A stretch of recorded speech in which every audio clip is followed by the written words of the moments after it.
কিপটিরা কইলো কি রে আর হার কিপটিকে লড়া যাবে না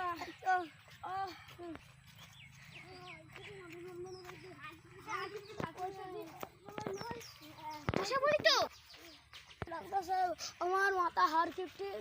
মাথায় মেরেছে খুব জোরে হার কিপটি নূর মোহাম্মদ হার কিপটি বিরাট হারামি সুপার কিপটি সে আমি ওই হার কিপটিকে কেউ যদি লড়তে চাইছে মার মারগো হার কিপটি বুড়ো হয়ে গেছে তাও পাই বিরাট দৌড় সে হার কিপটি কথা বলো না গো তুই যে হারাই কিপটি গাই গো আমার কাছে একটা ওষুধ কিনে নিয়ে যায় 5 টাকা দাম তাই দিতে দিন